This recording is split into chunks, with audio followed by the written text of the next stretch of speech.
Bismillahirrahmanirrahim. Assalamualaikum warahmatullahi wabarakatuh. Alhamdulillahirrahmanirrahim. Amma ba'du. Perkenalkan, nama saya Zulkarnain.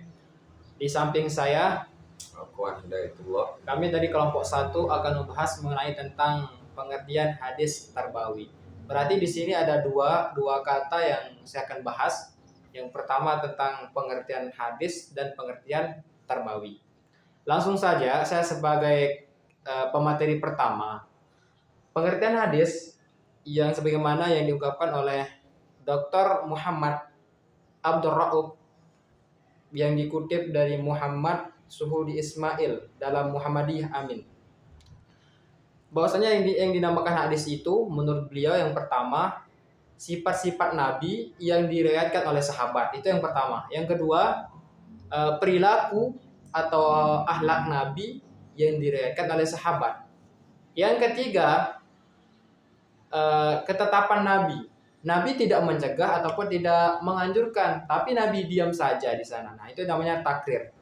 Selanjutnya, timbulnya berbagai pendapat sahabat di hadapan Nabi, lalu Nabi mengungkapkan pendapat sendiri atau mengakui salah satu pendapat sahabat itu. Yang kelima, sabda Nabi yang keluar dari lisan beliau.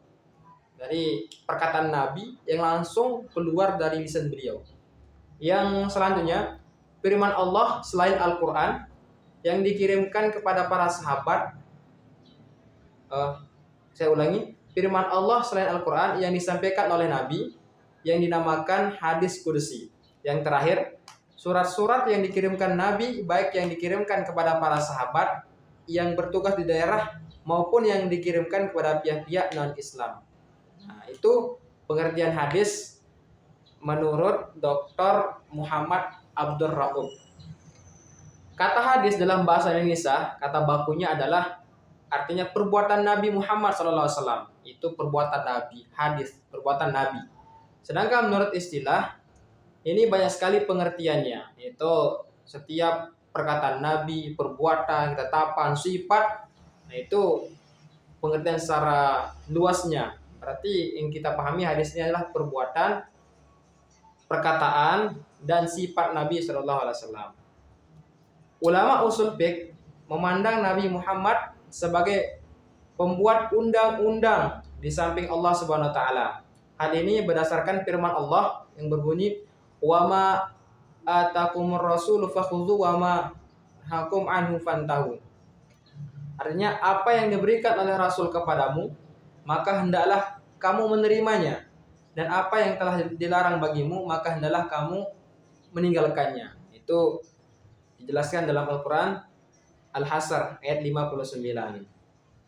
Oleh sebab itu, mereka memberikan definisi mengenai hadis Nabi adalah perkataan-perkataan, perbuatan, dan takrir Rasulullah SAW sebagai petunjuk dan perundang-undangan. Ulama fikih mendefinisikan hadis adalah setiap ketetapan Nabi SAW yang tidak termasuk fardu dan wajib.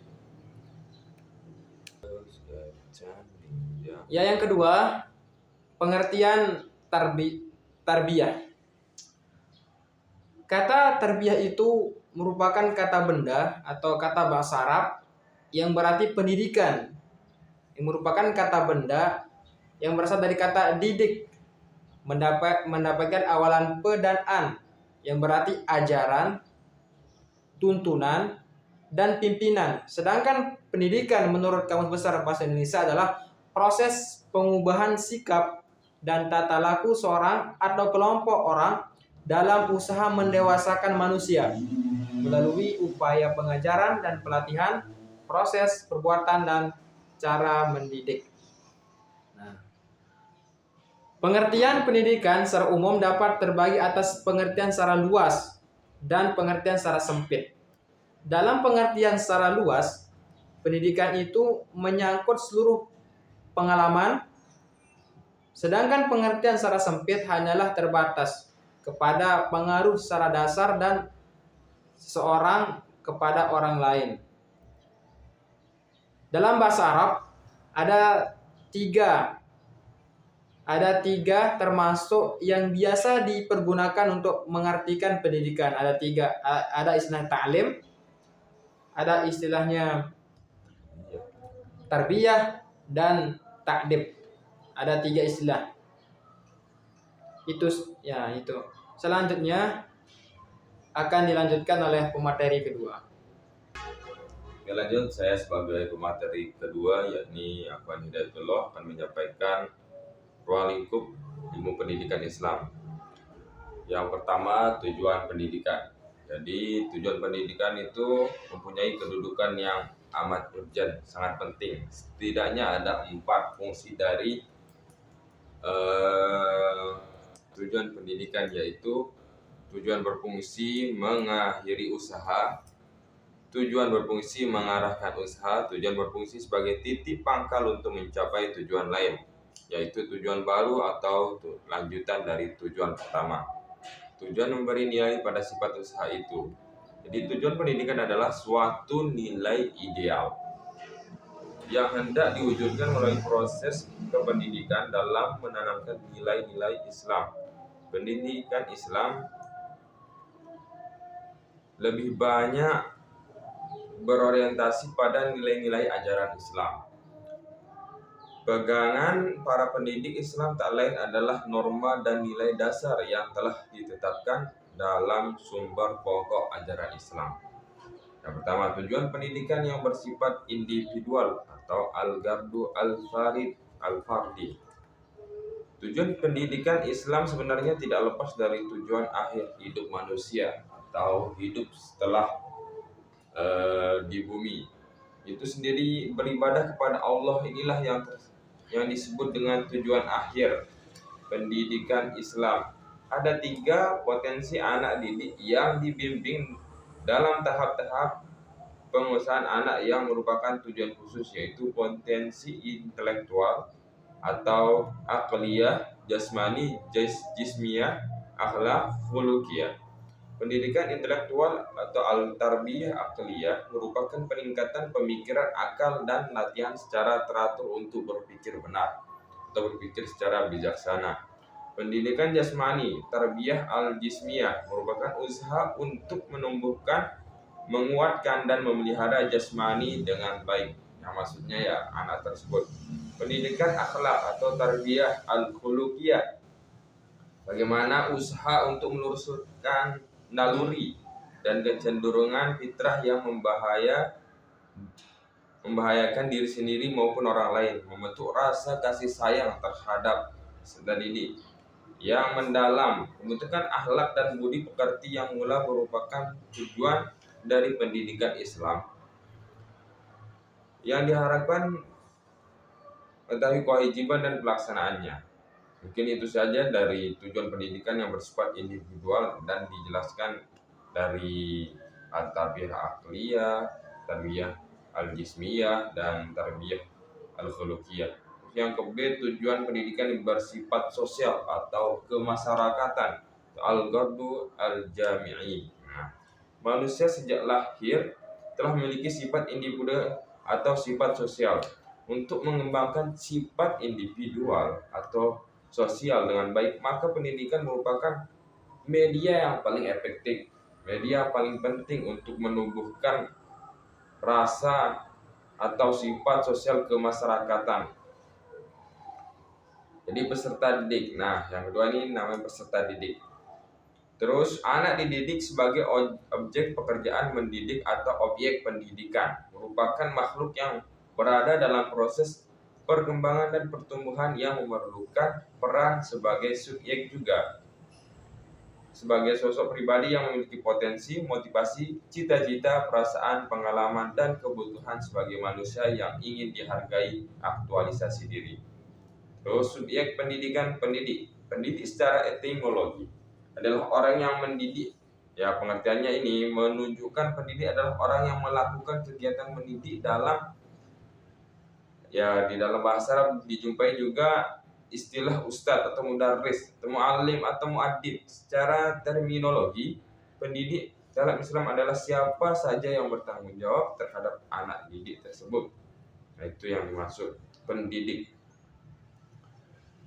Adapun kepentingan orang tua atas perkembangan dan kemajuan anak, kesuksesan anak, maka tanggung jawab tersebut wakilkan kepada pendidik atau guru untuk mendidik anak mereka. Dari petunjuk Al-Quran dijumpai informasi bahwa secara garis keras besarnya pendidik itu ada 4. Pertama, Allah SWT sebagai pendidik pertama. Allah menginginkan manusia menjadi baik di dunia dan di akhirat. Oleh karena itu Allah mengutus para nabi untuk menyampaikan ajarannya untuk petunjuk manusia agar baik dunia dan akhirat tersebut. Yang ke B, Rasul sebagai pendidik kedua sejalan dengan pembinaan yang dilakukan Allah SWT terhadap Nabi Muhammad SAW. Allah SWT juga meminta Rasul agar membina masyarakat dengan perintah untuk berdakwah. Yang ketiga, orang tua sebagai pendidik ketiga. Tidak dapat dipungkiri bahwa orang tua memiliki peran penting, memiliki peran yang sangat urgent. Nah, juga sebagai pendidik bagi anaknya. Orang tua adalah orang yang pertama yang menjadi panutan dalam kehidupan keseharian anak-anaknya atau keseharian anak-anak tersebut lah. Yang kedua, orang lain sebagai pendidik keempat. Dalam Al-Quran diinformasikan bagaimana kisah Nabi Musa yang diperintahkan agar mengikuti Nabi Khidir dan belajar kepadanya. Nah, yang keempat, lingkungan pendidikan itu yang penting. Terus, lingkungan pendidikan salah satu faktor yang berpengaruh terhadap anak didik yang kita didik. Oleh karena itu, dalam pendidikan Islam, lingkungan harus dapat dibentuk menjadi lingkungan yang membuat suasana memperlancar proses pendidikan dengan pengaruh yang mendidik edukatif. Secara umum ada 3 pusat pendidikan, yaitu lingkungan keluarga, lingkungan pendidikan, dan lingkungan pendidikan di masyarakat.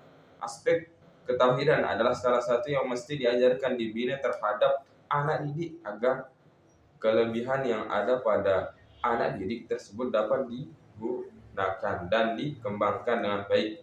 Ada 2 cara utama yang dapat dikembangkan untuk mendidik ketauhidan anak, yaitu pertama, membacakan azan di telinga kanan dan iqamah di telinga kiri pada bayi yang baru lahir. Yang kedua, dengan memberi nama yang baik. Itu sebagai biar kita lah, biar anak itu cara mendidik ketauhidan anak tersebut. Sekian dari kami dari kelompok 1. Saya Afwan Hidayatullah. Saya Zulkarnain. Sekian, assalamualaikum warahmatullahi Warahmatullahi wabarakatuh. wabarakatuh. Sudah.